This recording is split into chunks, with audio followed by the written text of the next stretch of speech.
Hey guys, welcome back to Who Am I the Movement. We're back on the subject of nutrition. Last time we left off, we were talking about how saturated, I would use the word bombarded, we are in our culture, being in the West, in regards to caloric intake and expenditure being the main tune we're listening to in regards to nutrition, when really to any truly educated professional is really the least of the issue.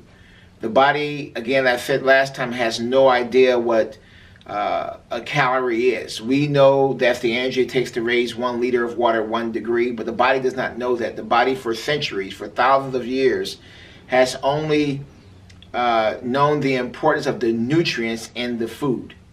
The nutrients in the food, not so much the calories in the food. And the purest fact of the matter is this.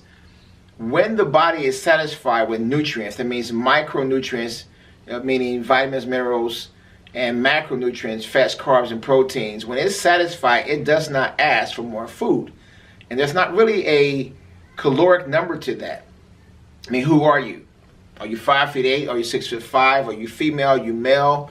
Are you a construction worker? Are you an NFL player? Or are you an at-home mom? Right? So in all those ways, how would one determine how many calories the human being should take? You see on many of the cans and bottles and boxes in the stores that, the recommended 2,000 calories a day. Well, for who? So for years, we've been kind of just chasing our tails in the subject of nutrition. And we really need to focus on, like we said last time, on really a few categories. How pure is my food? How frequent am I eating it? What am I combining that food with? In other words, certain foods help other foods to assimilate a lot more efficiently for the body, thus not storing fat. And then also, what are my expenditures? What kind of job do I have? Again, I mentioned construction worker earlier. I mean, a construction worker on their feet 8-10 hours a day. They're having heavy loads versus a secretary in the office doesn't move. There's no way those two people would have the same caloric intake. So to simplify all of it, I've always said to focus on the purity, the frequency, and the variety of the food. The word we used last time was diversity. But we're going to focus on purity today. Purity. And I want to put a thought into your mind. Can my body read what I'm eating? Now, you probably have never heard that said before. And nor have I, in all the decades I've been training and doing dietary advice, have I ever seen it in a book. But it's the best way for me to explain to you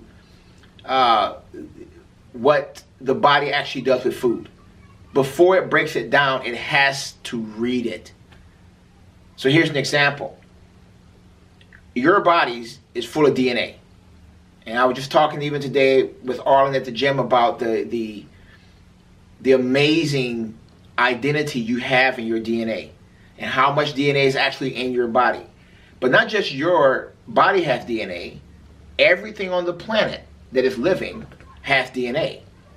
Your body came from the same place that food came from. So there's a relationship.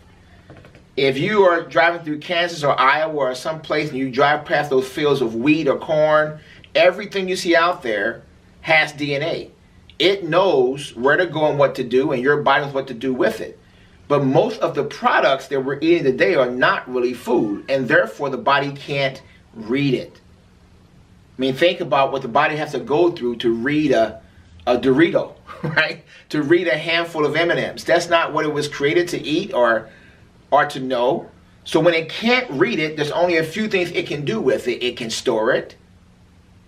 It can create bad cells in the body that we call free radicals, which have no profitable gain. It hurts the body, it causes disease, it can bring bacteria, it can bring heavy storage into your liver and your kidneys, but it can't assimilate it to create a natural base of energy for you. It can't drive you to an excellent performance. It can't create a strong immune system or endocrine system for you. So the purity is very important. Your body speaks the same language as the real food you eat. So every time you're shopping in the store, consider this. If my body can't read it, only bad things can happen. So eat food the way it has been grown, or the way I've always told my clients. If you can't kill it or grow it, don't eat it. See you next time.